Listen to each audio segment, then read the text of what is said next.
방해하려고 뭐라고 말을 하냐면, 야, 너 빠따를 잘못 잡았다. 빠따 그렇게 잡으면 안 된다. 그렇게 신경을 건드리는 거예요. 그러면서 또 뭐라고 그러냐면, 빠따 잡을 땐 빠따 만드는 회사가 있잖아요. 그 회사 브랜드가 보이게끔 잡아야 된다. 이런 말도 안 되는 이런 이야기를 하는 거예요. 왜 그랬어요? 타자의 집중력을 떨어뜨려서 어떻게 해서든지 자기 팀이 이기게끔 만들려고 이렇게 했다라는 것입니다. 그러나 행커 에로는 자신의 목적이 분명했습니다. 내가 이 타석에서 꼭 내가 잘 치고 나가야 우리 팀이 이길 수 있기에 그 집중해서 결국은 집중력이 전혀 흐트러지지 않았다. 그 꾀에 넘어가지 않았다라고 고백을 했습니다. 사랑하는 성도 여러분, 우리도 우리의 목적이 흐트러지지 않도록 산만함이 있으면 그 산만함을 다 우리가 이것을 끊어내야 하는 것입니다. 느헤미야는요, 자기의 어떤 친구를 통해서 예루살렘의 상태의 소식을 듣고 나서 그때부터 하나님 앞에 이제 기도하기 시작을 한 것이, 지금 시간이 어느 정도 흘렀냐면 4개월에서 5개월 정도의 시간이 흐르면서 기도의 시간을 계속 가지고 온 거예요. 하나님, 가슴이 아픕니다. 내 민족이 저렇게 고생하고 있고요. 어떤 프로텍션도 없이 성벽이 다 무너져서 지금 거기에는 이리가 있고 이런 어떤 엄청난 어려움을 당하고 있는 것이 하나님, 내가 너무 가슴이 아픕니다. 하나님, 내가 이 성벽을 재건해서라도 어떻게든지 우리 민족에게 도움이 되고 싶은데 하나님, 내가 무엇을 해야 할까요? 이런 기도 제목을 가지고 하나님 앞에 쭉 나아가는 그런 시간을 가지면서 그의 마음 가운데 떠오르는 이런저런 생각들이 있었을 것입니다. 그는 기도하면서 시간을 결코 낭비하지 않았다라는 것이죠. 하나님이 주시는 생각이라고도 말할 수 있는 것이고, 자기가 이렇게 보니까 이렇게 하는 것이 정말 좋을 것 같다라고 하는, 그렇게 아다리가 마저 들어가는 시간들이 있었다라는 것입니다. 그러면서 세부적인 계획들을 세우려고 정보를 수집을 합니다. 산림청의 책임자가 누군가? 성벽을 재건하려면 나무도 있어야 되고 돌도 있어야 되고 필요한 많은 서플라이가 있는데, 그 서플라이가 어디서 나와야 할 것이냐? 나라에 산림청밖에 없는데 누가 산림청의 장인지 알아보고 왔고, 또 건축자재가 얼마나 필요할까? 성벽을 쌓으려면 돌이 얼마큼 필요할까? 나무는 얼마나 들어갈까? 계산을 해보았습니다. 그리고 기간이 이게 얼마나 걸릴 것인가? 그러한 계산도 했다라고 하는 것이죠. 그래서 왕이 나중에 물어봅니다. 네가 얼마 동안 나를 떠나가면 그걸 다 마치고 돌아오겠느냐라고 질문에 느헤미야가 대답하기를 5장 14절에 12년을 내가 갔다 오겠습니다 라고 대답을 합니다. 그리고 그 12년을 정확하게 채우고 돌아왔다라는 것이죠. 자, 그리고 느헤미야가 보니까 여러 지방을 내가 거쳐서 지나갈 텐데, 그 지방을 지나갈 때 내가 안전하게 다 통과할 수 있도록 왕이 조서를 써서 찍어서 주십시오. 그래서 내가 통행을 보여줄 때 내가 그들한테 어려움 당하지 않고 딜레이 없이 잘 가서 일을 시작할 수 있도록 내가 왕의 도움도 필요하다라고 하는 이런 모든 사전 조사를 다 했다라고 하는 것입니다. 누가복음 14장 28절에서 33절의 말씀 보면 이렇게 얘기를 합니다.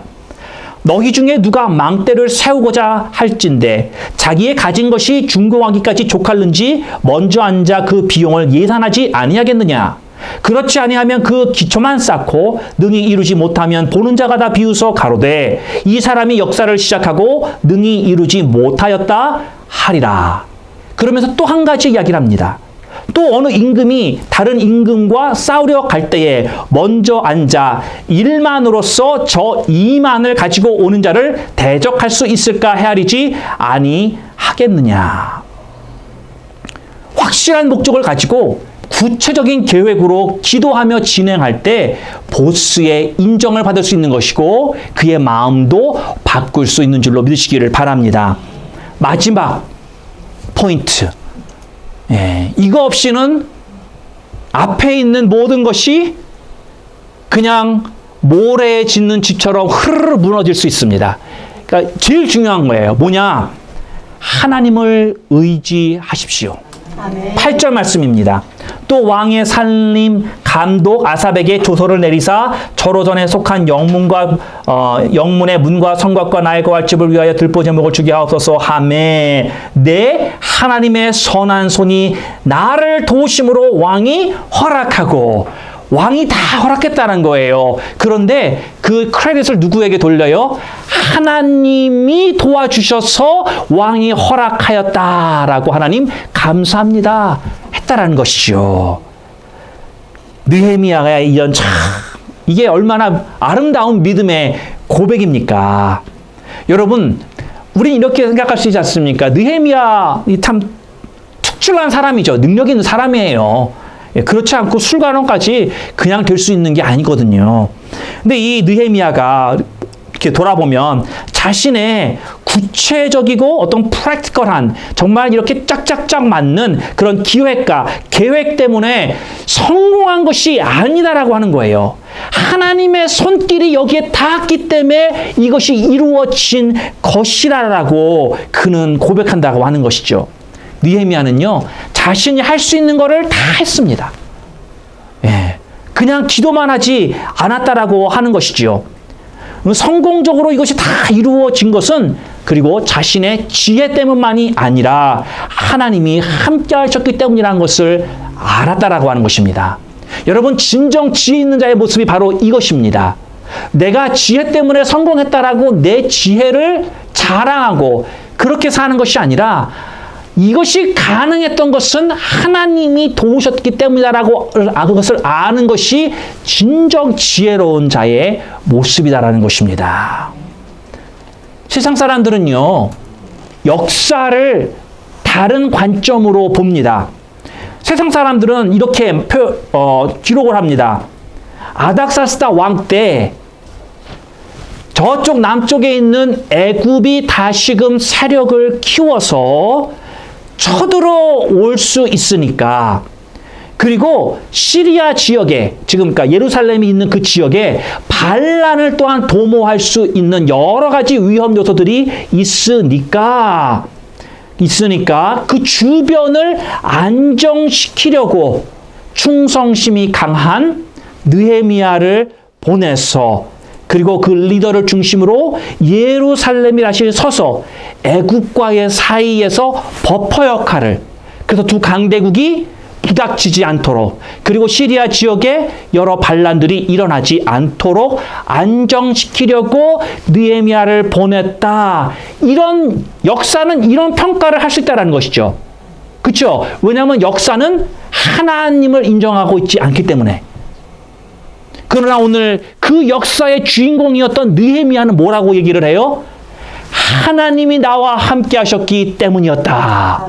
이게 결론이고 이게 진실이다라는 것입니다. 사람이 계획할지라도 그리고 사람이 행할지라도 모든 여건을 조성하시고 사람의 마음을 바꾸시는 이는 하나님이신 줄로 믿으시기를 바랍니다. 하나님께서는 느헤미야가 계획하고 요청한 것 이상으로 주셨습니다. 마병과 군대 장관으로 호위를 받고 그리고 무사하게 예루살렘까지 들어가게 되었다라고 하는 것이죠. 여러분, 군대 장관이 최고로 꼽히는 이 마병, 보병이 아닙니다. 마병을 위시해서 그렇게 에스코트하고 들어갔을 때 주변의 사람들이 이 느헤미야를 보고 무력으로 어떻게 하리라고 상상도 할 수 없는 것이죠. 예. 그렇게 하나님께서 간구한 것 이상으로 부어주시는 그러한 모습이, 기도의 응답이 오늘 본문의 말씀에 기록되어 있는 것입니다. 사랑하는 성도 여러분, 우리는 구하는 것 이상으로 주시는 하나님으로 인해 기뻐할 수 있습니다. 사랑하는 성도 여러분, 충성심이 더욱더 우러나오고 재치 있는 행동들과 또한 정직한 마음, 또한 기도로 강하게 무릎을 꿇고 하나님의 도우심을 바라며 구체적으로 계획을 세우고 그리고 무엇보다도 하나님을 의지하심으로 여러분의 삶 가운데 어려운 관계에 있는 그 사람들의 관계가 개선되어지고 온전히 풀려지는 놀라운 역사가 여러분들 삶 가운데 일어나기를 주님의 이름으로 축원합니다. 아멘.